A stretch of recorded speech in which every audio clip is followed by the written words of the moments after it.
In the name of the Father, and of the Son, and of the Holy Spirit. Amen. St. Thomas Aquinas, Prayer Before Study. Creator of all things, true source of light and wisdom, lofty origin of all being, graciously let a ray of your brilliance penetrate into the darkness of my understanding and take from me the double darkness in which I have been born, obscurity of both sin and ignorance. Give me a sharp sense of understanding, a retentive memory, and the ability to grasp things correctly and fundamentally. Grant me the talent of being exact in my explanations, and the ability to express myself with thoroughness and charm. Point out the beginning, direct the progress, and help in completion, through Christ our Lord. Amen. Hail, Mary, full of grace, the Lord is with thee. Blessed art thou amongst women, and blessed is the fruit of thy womb, Jesus. Holy Mary, Mother of God, pray for us sinners, now and at the hour of our death. Amen. Most Sacred Heart of Jesus, have mercy on us. Heart of Mary, comfort of the afflicted, pray for us. In the name of the Father, and of the Son, and of the Holy Spirit. Amen. Blessed day, welcome to Excordia Jesuit Maria, and congratulations, you are now in day 7. And we're gonna talk about practice teaching. 3 methods to start now. So either you are solo, you do it yourself, or you have a mentor or peer, or even in a small group. So do it yourself or a partner, free training. Okay, let's start. So things to have first is the lesson plan. Remember in the teaching catechism to children, we discussed about the lesson plan, how to make a basic lesson plan if your parish doesn't have one, and lesson materials. What does the lesson plan in the lesson plan? Example, lesson materials will be videos, coloring materials, etc., and video or cell phones. Or I forgot to put cell phone. So for DIY, why? Because you need to record yourself while teaching. Okay, so you need to record yourself while teaching and the place or venue, and then you can do the practice teaching with or without the student. Okay, so if you have a students, uh, and you don't have someone to evaluate you using the criteria that I will give you, um, you could you could record the whole session. Of course, do not post it for the sake of the students. Okay, so let's start with the practice teaching evaluation checklist. So instructional competency. Theological integrity. Does the teaching align accurately with scripture and doctrine? So uh, were you able to teach uh the catechism in a way that is really what the Catholic faith teaches? This is very important, that you are able to deliver the teachings, the doctrine, the scriptures accurately. So you're gonna list down things that are vague, or vague, ambiguous, or worse, heretic or error or heresy. So you need to list it down for future references. Of course, for example, you might able to say, for example, one student will ask, uh, teacher, is it wrong to love the to have a divorce, uh, uh, and because my neighbor is beating up the neighbor, they are fighting and they are punching each other, so on and so forth, and they are planning a divorce. So is it wrong to to have a divorce? And then you're gonna say, no, it's not wrong to have a divorce because they are fighting and they are hurting each other. It's better to have a divorce. So you need to write it down. Okay, I said this, so I need to to refrain, and then you need to correct it in in the next session, because you have taught something erroneous or heresy. So you need to be mindful of that. It's very important because we are leading them to Christ. Okay? So divorce is wrong. So if I were your practice if I were your examiner in your practice teaching, this is my criteria. This I made this criteria my own, so I don't have. I hope of course it's not patent. You could use it. There's no copyright for that. Okay. First is theological integrity. So we make sure that we have not said something contrary or contrast or against the Catholic faith. Methodological range. Does a candidate successfully use solo, peer, and small group methods? So solo, in terms of uh, uh, reflection, notebooks, okay, journal writing, peer, uh, someone to talking with each other, sharing with your partner, small group discussions. There's a issue or there's something to reflect, and they did this because in Catholic education, reflection is a must. It's very important, because we don't want them to receive instructions, but we want them to reflect the instructions. Okay.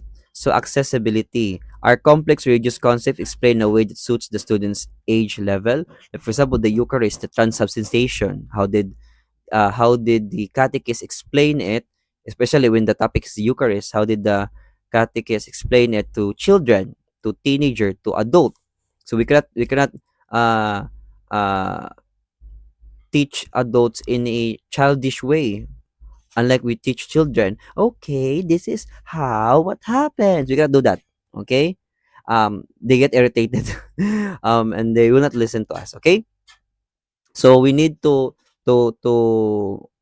accept that the adults and teenager can somehow understand abstraction. So we give them difficult things, not because we want them to suffer intellectually, but we want them to be challenged of learning, understanding this kind of concept.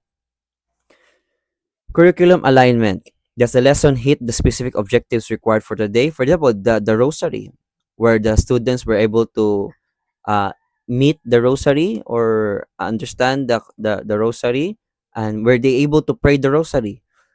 If we ask them, can they explain why the rosary is important? What's the history of the rosary? Can they do that? So, of course, it depends on children, on teenager, and in adult. So, if they could explain it, we have hit the objectives. That's why, in terms of assessment, we could do a question and answer. We could do a 1 to 10 questions, multiple choice, identifications, or like that. Okay. Classroom management, sacred space. Does the room atmosphere feel respectful and conducive to prayer or reflection? That's why it's very important that we have religious images in our classroom or where we are conducting the catechism. And does the room clean? I mean, clean, organized?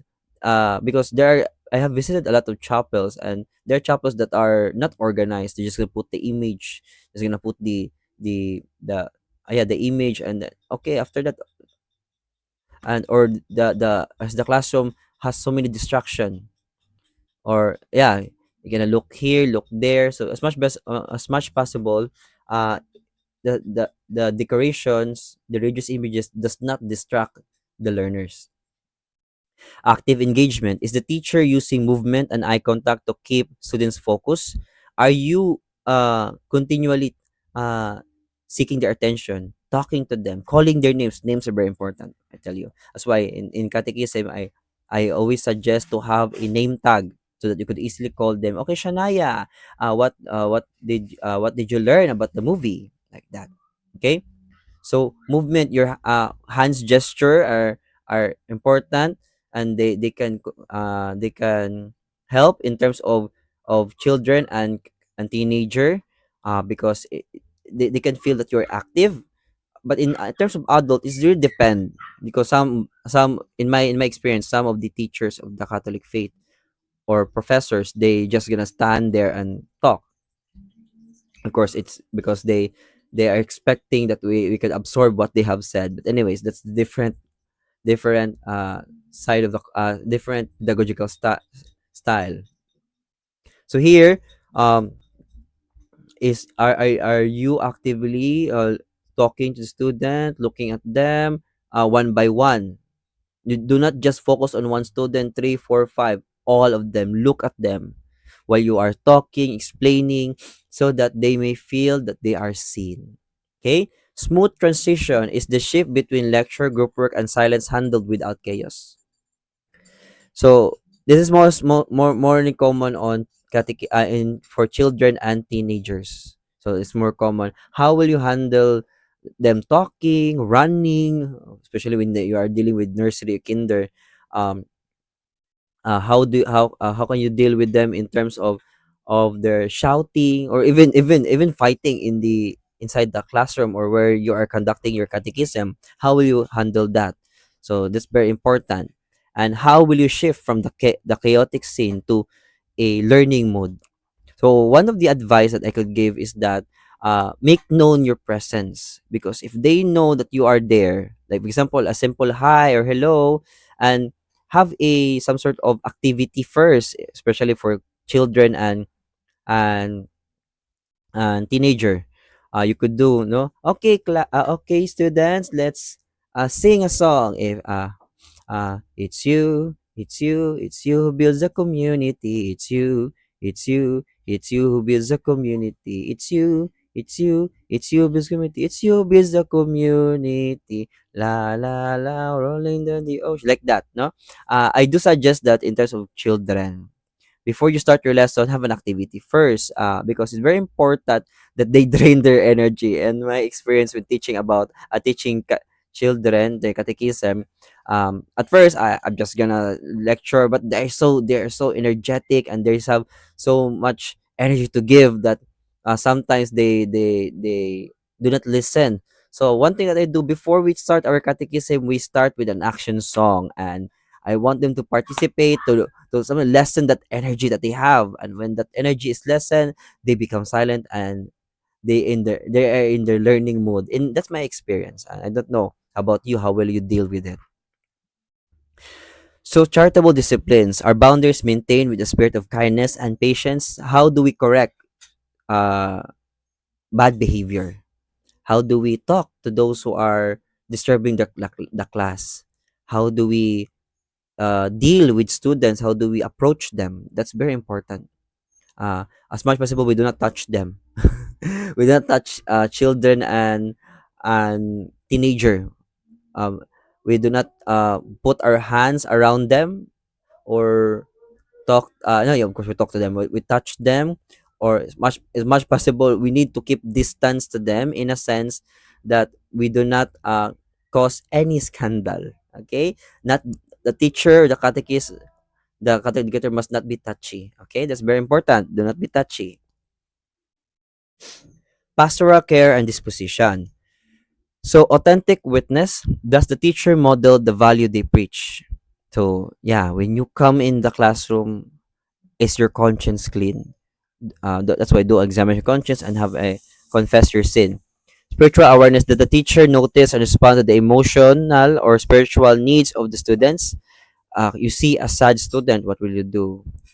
Will you talk, approach, make known your presence, like that? Rapport building. Is there a visible bridge of trust and approachability between the teacher and students? Do they trust you? Do they believe that what you are saying, or they are not convinced? Because there's a trust gap between you. So that's why the very important is to build a sense of connection with the student, so that that trust gap will slowly disintegrate, and you will earn their trust. Self-reflection. Is the candidate open to discussing areas of improvement after the lesson? So yeah, this is for if you are in DIY and you watch your video and say, okay, you take note, okay, I'm going to improve this. I have said this, I have done this, this is I have not met this. You could check this authentic witness. Okay, you could check, and then you could have a notes. Oh, I have hit the authentic witness, however I need to improve in this aspect.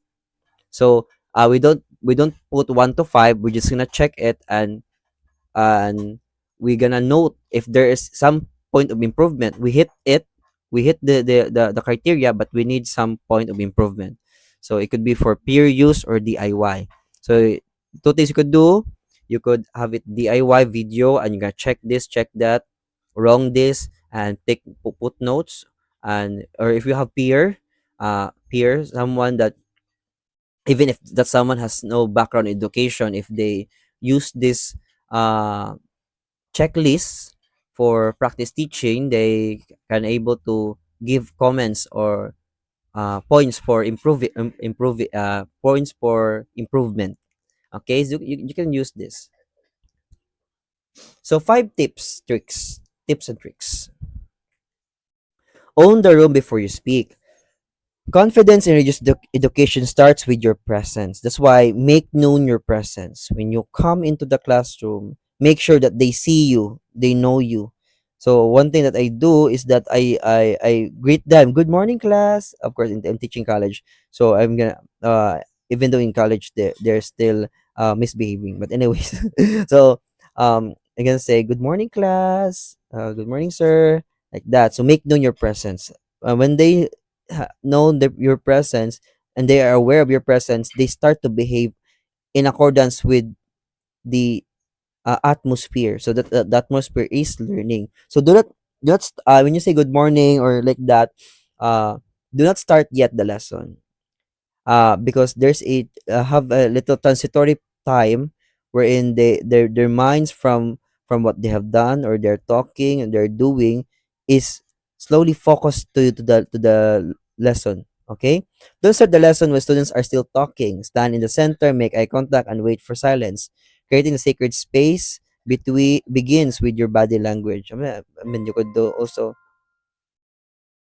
what's that? Okay, you could do also good morning. Okay, so, white matters. It sets the tone. What you are about to share is important and deserves respect. That's why do not allow the student to have an over familiarity with you. I always say to my students, of course, I'm your teacher, you're my student, we're not friends. In terms of in terms of formal education, formal education, but please do not say it to children or teenager. Okay, because in college, I always says that let's set the boundaries. I am your teacher, you are my student, we are not friend, because I believe that friendship has a certain level of engagement and experience, and we don't have that kind of engagement and experience. So that's why you need to be careful on what you're gonna say to me, and I'm gonna be careful in what I'm gonna say to you. So I always says that on the first day of class, so that there's a clear boundary between college student. But in Catholic education, please don't do that. Okay, even in adults, please don't do that. Just set your boundaries, tell them, and but in a way that they do not feel that you are authoritative too much. Okay, so yeah, but because in Catholic education, the way we approach students is not on uh formal, but as much possible casual, communal, casual and communal. So but in formal education, as for me, I I see it as a formal education. So I act as a I want to have a formal relation with my students. So yeah, no, but in Catholic education, we want them to our relation with them is casual and communal. Okay, use the three method rotation, avoid the lecture trap. Break your lessons into segments. Do not overflow them with information. That's one thing that because unlike informal education, that they need to study, they need to restudy what they have learned. Only few of them study or learn what they learn, because they cannot see the value of it. Unlike in formal education, the value in it is that they have good grades or great grades. But here, we do not have a threshold or a force to tell them that we need to do this and do that, unless if we have a completion and then awarding, we could implement that. But if not, we need to break it to lessons that they understand it uh little by little. So You could do 30 minutes lessons, 10 minutes 30 minutes lesson, 10 minutes break, and then 20 minutes reflection. So that's a 1 hour. Use solo for the hook, mentor peer for a live demonstration or dialogue, and small group for student discovery. So solo for the hook. Okay, um, Shania, what did we learn yesterday or last week? What is hope like that? Why it matters? It keeps the energy high and ensures you are just talking and the students for 40 minutes. They are getting bored. I tell you, in this generation, students are getting bored. 15 minutes, 20 minutes of lecture, they are bored. They are bored. So how do we make them active? So we we just don't lecture. We we ask them to engage in the lesson. Bridge faith with real life. Theology can feel abstract. Your job is to make it concrete. Okay? The tips, okay. Always use a current events or personal story bridge. If teaching about justice, talk about a local community project. If teaching about peace, talk about resolving a schoolyard argument. So they must understand it in a way that they can they know it via experience, or they are able to grasp it in a real life situation. So why it matters, students engage when they see how a 2,000-year-old teaching applies to their 2026 reality.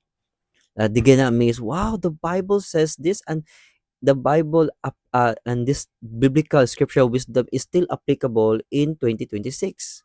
They're gonna be amazed that the Bible is helping them to live a fruitful and holy life. Master the pivotal questions. The best teachers don't give all the answers; they ask the best questions. The tip: prepare three big questions that have no simple yes or no answer. For example, how would our school change if we actually practice this today?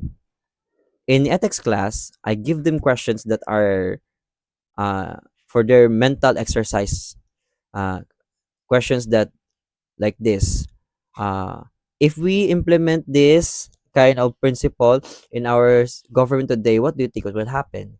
So they they began to reflect, internalize, and to seek more. The idea is that we want them to have the thirst for knowledge. So why it matters? It moves the lesson from rote memorization to critical thinking and personal reflection. Lastly, radical hospitality. Practice radical hospitality. In a religious setting, the teacher is a witness of the message. Be the first one in the room and greet students by name as they enter. Handle wrong answers with grace and difficult questions with courtesy instead of defensiveness. When I experience a difficult question thrown by the student, of course, there are students that are way better than us.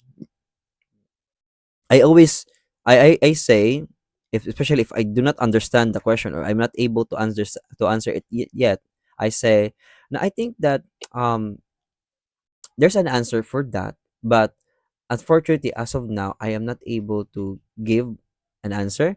But this will be my opinion. I'm gonna give the best answer. I need to read it, but however, this will be my opinion about that kind of issue. So we acknowledge our limitation in terms of answering, but we give our opinion that is aligned with the church teachings. Okay, so because because it somehow gives them a sense of happiness to know our side, and to learn from us as we learn from them.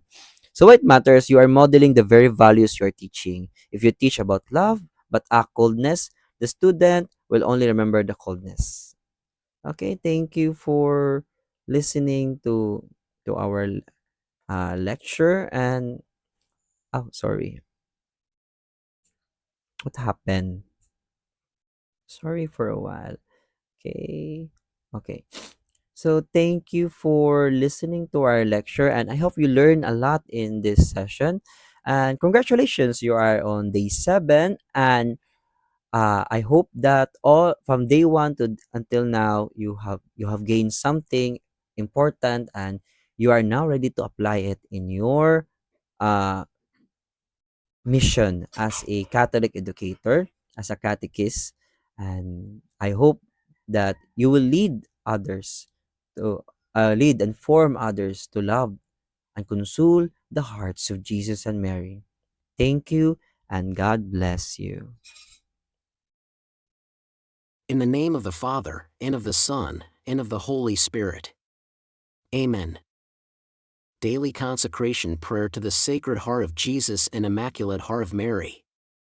Sacred Heart of Jesus and Immaculate Heart of Mary, I consecrate my entire self to the most holy love of your two hearts.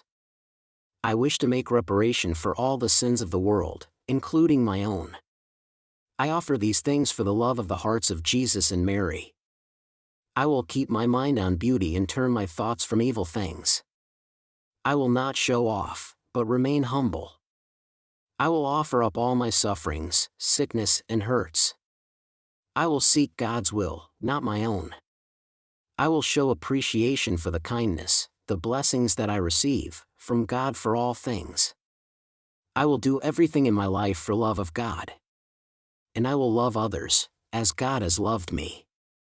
O Sacred Heart of Jesus, through the intercession of the Immaculate Heart of Mary, receive the offering and consecration I now make of myself to you. Keep me faithful unto death.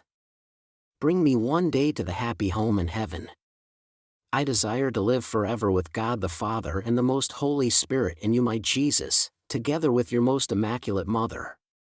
Sacred Heart of Jesus and Immaculate Heart of Mary, please protect us. Amen. In the name of the Father, and of the Son, and of the Holy Spirit. Amen.